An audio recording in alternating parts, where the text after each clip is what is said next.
Hello and welcome to my Zendikar Rising set booster opening number 7. I like the format of the previous video, so here we are again with the same format. I'll show you this quickly, I'll try not to eat these during the video because it might be annoying. I've got some nice fancy cheese and some crackers. Oh, how lovely, how splendiferous. Anyway, yeah, on with the opening. Yeah, the reason why I only opened one yesterday was we were planning to organize a big game between all of us, me and my friends, but the plans kind of fell through, and we ended up just doing our own stuff, which is still fine. We all just chill and we use Discord, and we just all chill in the same server. It's quite nice, actually. Let me see if I can get these out. Come on. I can just rip this open, can't I? Fuck it. Okay, well, we did not get a card from the list, I can confirm. As I see a token, anyway. Oh, I actually know this art card. Okay, anyway, so here we go. Starting with our art card. This is this is a legendary token that Nissa, the kind of flavor planeswalker, not an exact card, just I know it was Nissa who had it. She would summon these for her big planeswalker cost, like her big loyalty finish. And I used to carry around the token in my wallet. And then the token kind of got a bit battered up, so I took it out. Aisha, Soul of the Wild, Chase Stone. Very nice. Okay. Put that over there. Got another full art mountain, similar to the previous video. We got a Might of Mercer, 1 neutral, 1 green, instant common, kicker 2 neutral, 1 green. Target creature gets +3/+3 until end of turn. If this spell was kicked, that creature gets +5/+5 until end of turn instead. The continent of Mercer is defined by impressible growth, both natural and otherwise. Butchered that flavor text. Anyway, though, this is a very nice card to see, and it explains my green instant position. And what I was comparing to is Giant Growth, which is a base standard 1 neutral, 1 green, +4/+4. This is basically that, with a kicker that's 2 neutral, 1 green, and make it a +5/+5. Quite frankly, I think that's weaker than being a +4/+4. However, the base standard +3/+3 on a 2 mana cost green card and instant, yeah, this is bog standard. This is a good tool. This is how you get those green attack plays in. Yeah, this is a really good tool if you're just looking for something for green. Sorry, let me just reshuffle those cards. There we go. So yeah, perfect. That's exactly what you need, and it's what I would base a lot of my green tool opinions around. Anyway, Gnarlid Colony, 1 neutral, 1 green, creature beast, common, kicker 2 neutral, 1 green. If Gnarlid Colony was kicked, it enters the battlefield with 2+1/+1 counters on it. Each creature you control with a +1/+1 counter on it has trample. Where mana flows, the Gnarlids follow. It's a 2/2. So, this gives forward to a reason to put that, if anyone remembers, it's a warrior. Forgot his name. In fact, let's bring him back. I have all the cards that I've opened, so I'm sure to find him in here somewhere. It's a big pile. Just bear with me. But anyway, the point I'm trying to make is that it gives reason to have these +1/+1 counter synergies. So, no, not there. Here we go. Dauntless Survivor. Let's remember its place. So yeah, if we remember this, put a +1/+1 on target creature. Seems weak until you build it with a deck which has things like this, where if you have a +1/+1 counter on it, it gains trample. It turns that warrior into an effect where it's now give +1/+1 and trample, which is pretty powerful.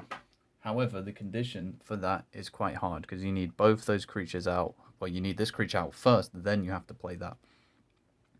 And then to make it, what is that? 5 mana, 4/4 with trample. That's still decent as well. You know what? I think this is a nice little green card. Nice little green beast. It opens up the pathway to have a deck synergy of counters. And adds some very good early game aggro for green, really. Can control the board quite well. So yeah, pretty cool. Royal Eruption, we've already seen this. So Royal Eruption, 1 neutral, 1 red, sorcery, common, kicker 5. Royal Eruption deals 3 damage to any target. If this spell was kicked, it deals 5 damage instead. Our feeble villages and tiny encampments stand only at the whim of the royal, the invoker's tales. So yeah, good red. It's just a deal 3 damage anywhere. Perfect for aggro, perfect for removal, perfect for anything. Compare it back to Hearthstone. Lightning Bolt, 1 mana, overload 1, deal 3 damage. Yeah, I mean, even though it's 2 different games, there's some similarity. Anyway, we're on to uncommons. So how many commons did we have? We only had 3, so we're going to get 3 uncommons. Oh, watch out there, water bottle. Okay, caught that. Okay. Kargan War Leader, 1 neutral, 1 red, 1 white. Creature Human Warrior. Uncommon. Other warriors you control get +1/+1. From rebellion against the Akum Skyclave to fighting the Eldrazi Titans, the dragon-riding Kargan tribes have never missed an opportunity to defy the odds. It's a 3/3. So yeah, we've seen this one before. It's just a warrior tribe staple. If you're building a warrior tribe deck, this will go in it. It's 3 mana, base place, gives all your warriors +1/+1. Very nice. We've seen this as well. It's a Taunting Arbor Mage, a 2 neutral, 1 green, creature elf wizard. Uncommon, kicker 3. When Taunting Arbor Mage enters the battlefield, if it was kicked, all creatures able to block target creature this turn do so. Eyes on me, 2/3. I still believe in what I said before, even though I was a little bit on the edge on it, like a little bit unsure. I still believe in it. I do think that it's a nice way to deal with all those tokens if you have a big green creature, which you tend to. However, you need that big green creature out on the field to actually utilize this card, and you need to pay that kicker. It's just a bit too long, and because it's a 3 mana without the kicker, and it's just a 2/3 wizard with no keywords, nothing, it's just a bit weak. Yeah, if you're running low on tools against tokens, and if tokens are quite heavy in the meta, this would have some play. Besides that, I would not use that card. Okay, we've seen this as well. It's a Wind Rider Wizard, 2 neutral, 1 blue, creature human wizard, uncommon, flying. Whenever you cast an instant, sorcery, or wizard spell, you may draw a card. If you do, discard a card. It's an ideal method for exploring sky runes. The drakes sniff me briefly, but then lose interest. 2/2. I like this card, and I believe last time we saw it, I said I like this card. Perfect cycling, triggers very easily, and it's a wizard. Yeah, not much else. It's also, yeah, flying as well. 3 mana, 2/2 flying. That's pretty good stats. Just base stats without the effect. And then they add in the cycling, which is very easy to trigger. Yeah, and it's the better version of triggering. Remember, you may draw a card, and then you discard the card. So, perfect. Really good.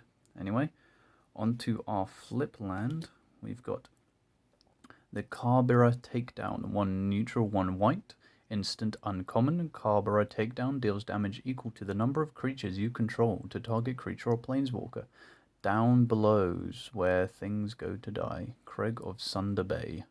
And we'll just get the land in here as well. Kabara Plateau. Kabara Plateau enters the battlefield tapped.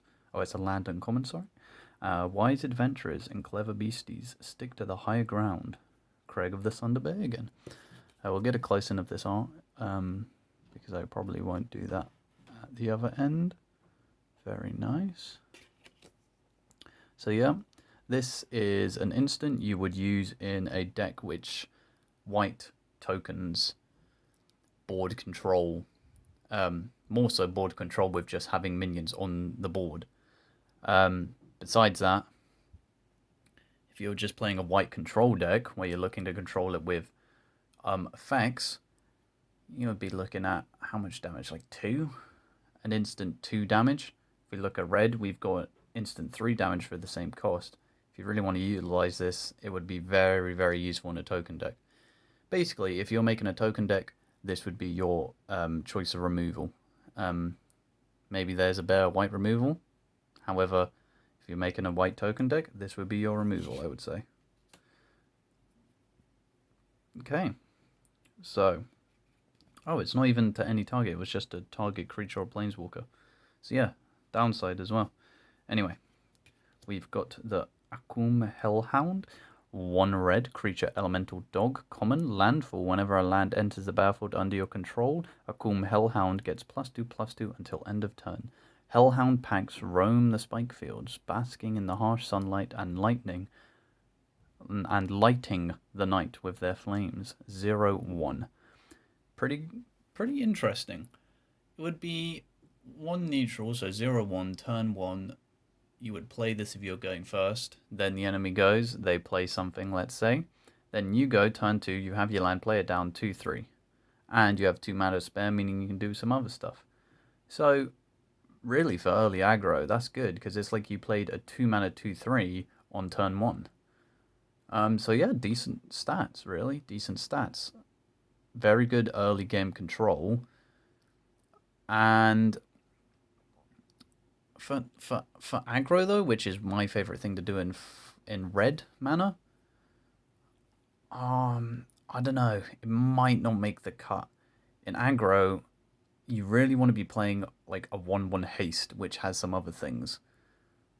For this, it's more just a control tool. This is like a really good early game control tool. If it was in white, this would be amazing. Like, white would use this in the control decks for sure. Not so sure how red would utilize it that well. Maybe if you have the white-red tribe deck, you could use that in. A white-red tribe control thing. You never know. Still, pretty cool. Here we go. Scavenge Blade, 1 neutral, 1 red. Artifact equipment, common. When Scavenge Blade enters the battlefield, attach it to target creature you control. Equipped creature gets +2/+0. Equipped 2 and a red. It's a bit pricey for what it does. I think we looked at another one, which was Relic Axe, which was 2 mana, neutral, and it gave it +2/+1.